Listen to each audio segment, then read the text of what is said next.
Bom, nossa entrevista de hoje é com o professor Jean-François Colombot, Sim. que é professor colaborador titular aqui do Instituto de Matemática. E como nas entrevistas anteriores, ele vai explicar para nós o que ele faz e por que o que ele faz é importante e relevante. Professor Colombot, como você definiria a sua área? A minha área seria análise matemática e tentar compreender o mundo através da física, através da aplicação da matemática à física, física clássica, física para engenheiros, física quântica também.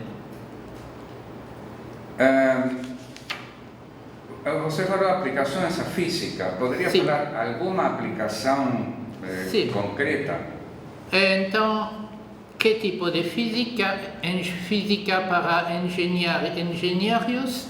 Não, no início trabalhava em teoria quântica dos campos. Há muito tempo atrás, 50 anos, quase 50 anos atrás, a teoria quântica dos campos foi iniciada por Heisenberg e Pauli, mais ou menos em 1929.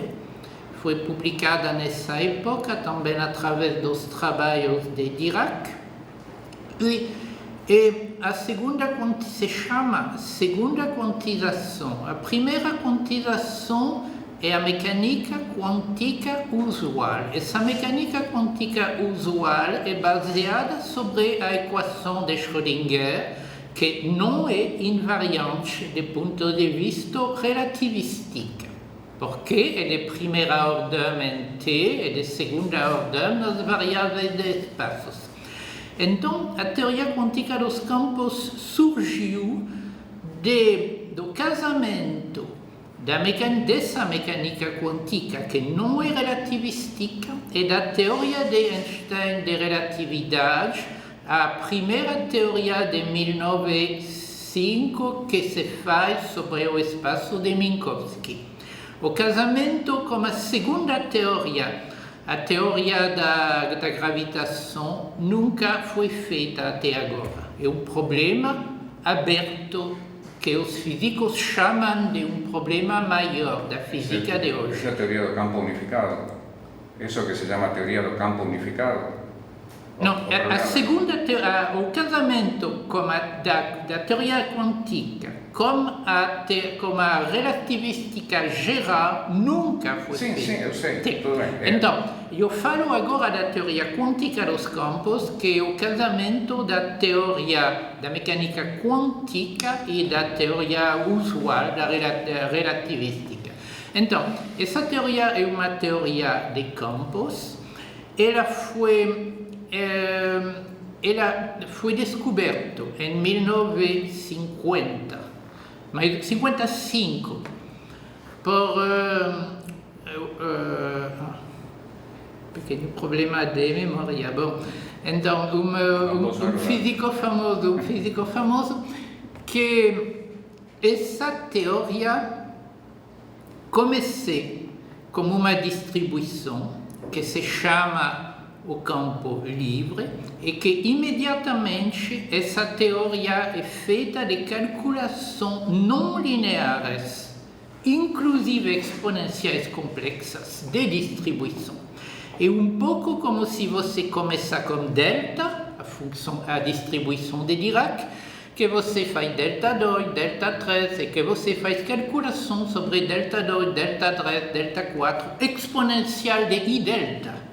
Até isso, então, ele falou que nessa época, em 1954, Schwarz publicou um papel famoso que disse que a multiplicação de distribuição é impossível em qualquer ambiente matemático. Não só...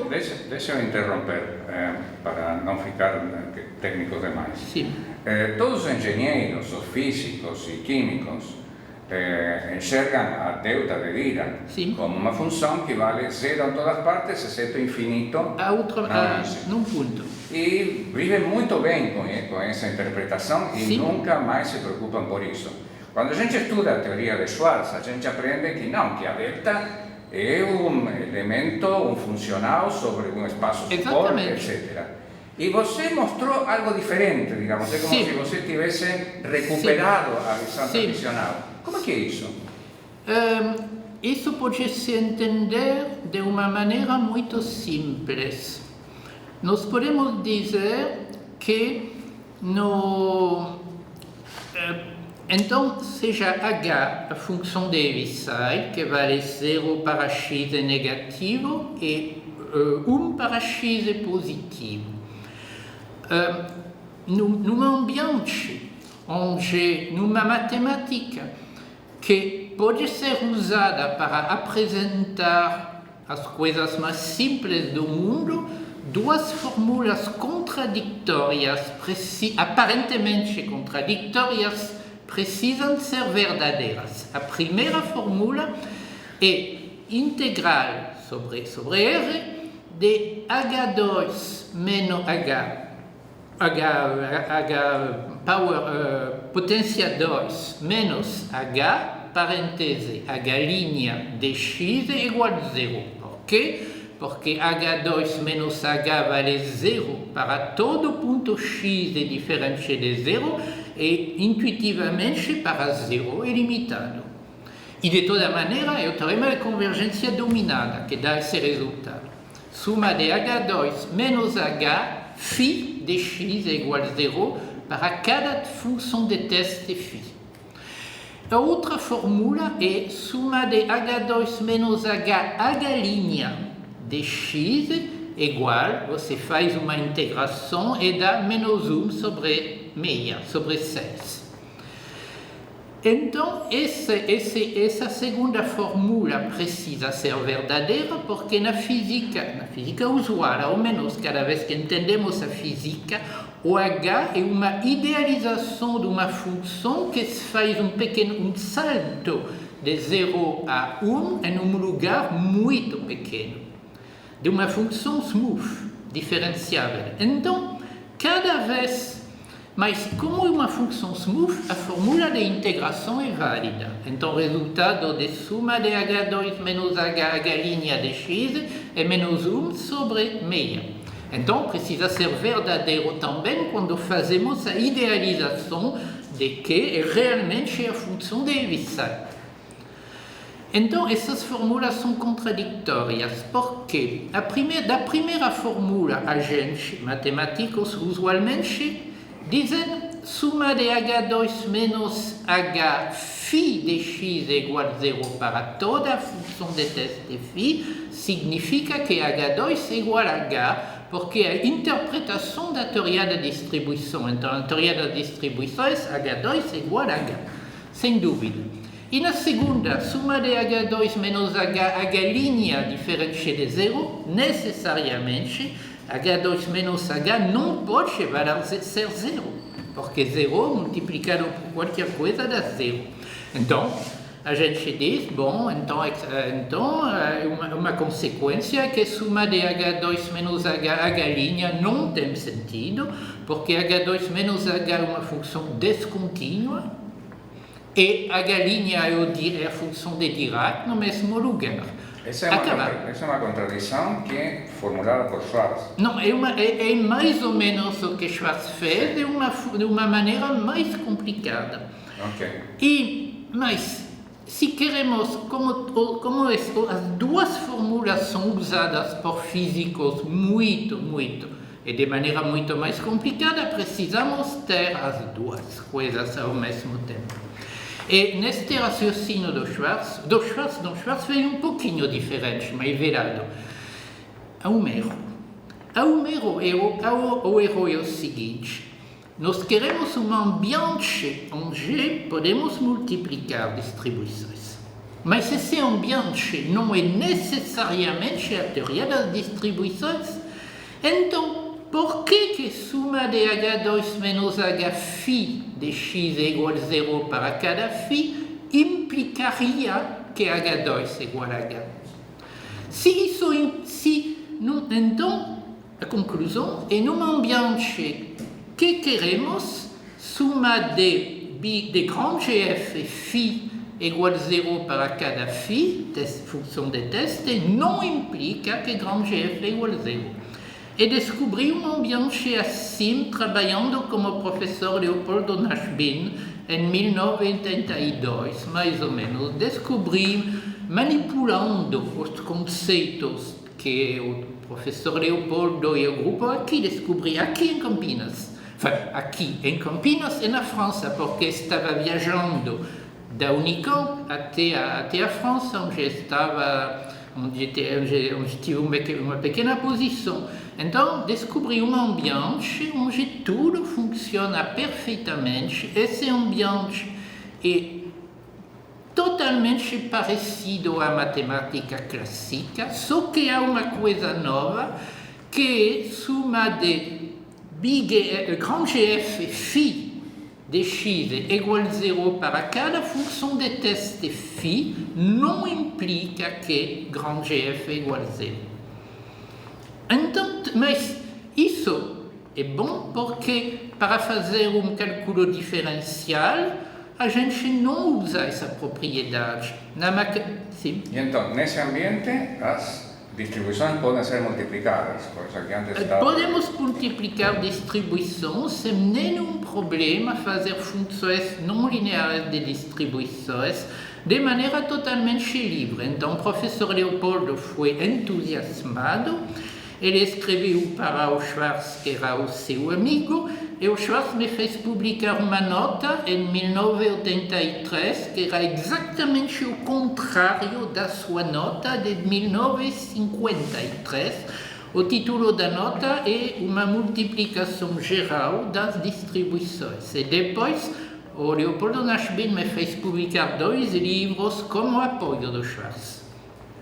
Isso quando a gente ouve falar desse tipo de coisa, vem na cabeça a velha ideia do cálculo original, onde se usavam infinitesimos.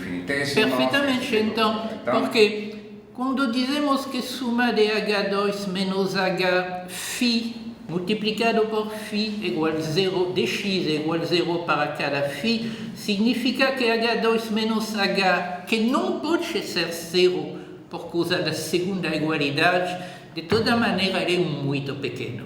Então, podemos dizer que ele é infinitesimal. A ideia é bem simples também. Se você lembra do curso de matemática do segundo grau, com os limites, suma de H2 menos Hφ, H2 menos H é um tipo de 0, φ é alguma coisa limitada. E você se lembra que na teoria dos limites, uma coisa que tende a 0 multiplicada por uma coisa limitada, o resultado é 0.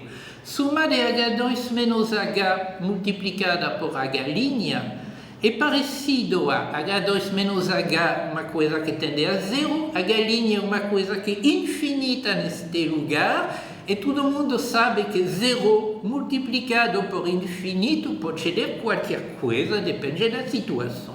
Então, é esse tipo de coisa. Então, é um ambiente matemático onde a primeira igualdade parece um limite. A ideia é que o mundo físico, na verdade, existe um mundo físico. Nós estamos tentando, em matemática, de representar uma versão muito simplificada desse mundo físico. Naquela teoria que eu fiz, é um pouco como a teoria dos reais. O raiz de 2, para uma pessoa que não conhece os números reais, raiz de 2, quando ele tenta compreender o que é raiz de 2, ele construi uma sequência x e n, tal que de racionais, tal que x e n quadrado tende a 2. E mais ou menos raiz de 2 é assimilada a uma sequência xn, o que mais ou menos é a definição moderna dos números reais. Isso é a mesma coisa. Um objeto que eu considero é mais ou menos uma família de aproximações. Em lugar de ser para a multiplicação de distribuição, em lugar de ser números racionais, são funções smooth, regulares, que tendem a delta, a H, toda essa coisa. Você teve contato com as pessoas que trabalham no chamado análise não estándar? Tive contato com eles porque é parecido, então há alguns deles que tentarão fazer uma mistura das duas coisas, porque no que eu fiz é uma coisa bem simples para a física. Eu não uso o teorema o axioma da escolha, tudo essa coisa. Então, pessoas da análise não standard tentaram melhorar o que eu fiz, introduzindo o axioma da escolha. Então, há 50 há um livro e vários papéis sobre esse tipo de coisa. Mas não deu nada realmente novo para a física de fazer isso. Seria possível, uma fantasia, digamos, de refazer um cálculo elementar usando conceitos infinitesimais? Que se fosse consistente, però resgatando os infinitesimais? Sim, a pessoa da análise não standard tem feito calculação usando a ideia de infinitesimal, e no que eu fiz é uma maneira, como dizer, perto do chão, de simples, relativamente a eles que usam muita lógica, muita coisa. Então é uma ideia simples de fazer essa coisa, mas é muito eficiente, possivelmente mais, porque eles têm coisa complicada que é difícil. Não é tão complicada. Não é tão complicada, mas usam axiomas, usam o axioma da escolha, descobrem, obtêm resultados complicados baseados sobre esse axioma que não necessariamente são perfeitamente perto da física. Então, essa teoria se desenvolveu, tive problemas. O Leopoldo me falou desde o início que a teoria é um grupo de pessoas que vão destruir essa teoria toda a vida deles. Era o grupo do Schwarz. Não o Schwarz, que era uma pessoa bonzinha e acima de tudo isso. Então eu tive alguns problemas, em particular com Hermander e com alguns franceses, que queriam destruir essa teoria. Essa teoria sobreviveu, então as aplicações são há muitos tipos de aplicação. Por exemplo, eu trabalhei 10 anos como exército francês para aplicação à engenharia. Isso me deu uma posição. E há um grupo em Áustria e Inglaterra que trabalha sobre relativística geral, porque na relativística geral eles encontram produtos de distribuição. E eu tentei trabalhar também sobre mecânica dos campos, teoria quântica dos campos, e agora, com algumas pessoas, em particular Pedro Catúnio, que está aqui, começamos a trabalhar para a teoria quântica dos campos, porque parece que vai dar resultado muito interessante se funciona. Parece que funciona, mas isso é pesquisa. No resumo da sua biografia na Wikipedia fala de aplicações à geofísica. Isso foi feito por você ou por outra pessoa? Que? Geofísica? Sim, fala de geofísica de onde? Pode ser, se a aplicação atura há centenas, mais ou menos 1000 artigos que falam disso, então eu não conheço tudo. Então, você diz que há aplicações nas quais usar a sua teoria e não a teoria tradicional de distribuições, usar a sua teoria é mais frutífero para isso. Sim, e dá fórmulas novas, esquemas numéricos novos que foram usados no passado pelo exército francês, que fizeram, como se chama, tanques de batalha com essa teoria. Okay. Foi para como se chama, blindagem. Foi para o blindagem, então fui muito feliz porque estavam com um problema muito grande, porque no ano 1970, 80, um novo tipo de projétiles foi descoberto. Esse novo tipo de projétiles atravessa 50 centímetros de aço. Então, todos os battle tanks da União Soviética foram mais ou menos para jogar no lixo, que era enorme, porque era o poder deles estava assim. Então, o exército francês queria fazer novos tanques. O problema é que é impossível para um tanque ter mais de 50 metros de aço, porque o motor não poderia mover ele. Então, era uma matéria totalmente nova, eu não sei que, tipo porcelana, uma mistura de coisas que eu não conheço, que foi usada. O problema era que para fazer esses tanques precisava de modelização numérica, porque a duração do impacto é de 10 potência menos 6 segundos. Então, é impossível ver o que acontece. É impossível para os físicos experimentais de ver o que acontece. Então, a única maneira de ver o que acontece é através de esquemas numéricos, de solução numérica. E a equação não tem sentido no contexto das distribuições, porque tem uma multiplicação de distribuição. Então, foi pedido de tentar descobrir como fazer e isso conseguiu muito bem. Então foi descoberto de maneira bem simples como fazer, e isso me deu uma posição, porque os professores da França diziam ao exército impossível. As suas equações não têm sentido, não têm solução. E eles sabiam do trabalho dos outros países e do que existia numericamente, que existiam soluções para eles. Falo de soluções numéricas.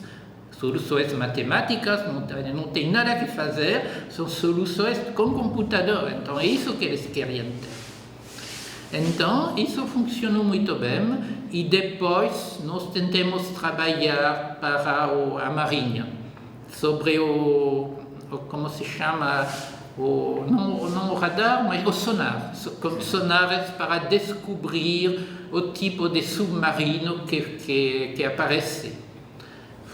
Então aparecem coisas também nesta coisa, como em todo lugar. ¿Se vai ficar no Brasil para sempre? Acho que sim, porque eu gosto do Brasil. Então, no passado, a Hebe Biagioni, que era aqui, queria me levar aqui para me dar uma posição. Minha esposa não quis, era em 1985. Depois encontrei o exército francês, encontrei que era a minha oportunidade de descobrir aplicações bem claras. Então, finalmente tive uma posição e fiquei na França, até ser aposentado. Ok, muito obrigado. Terminamos aqui.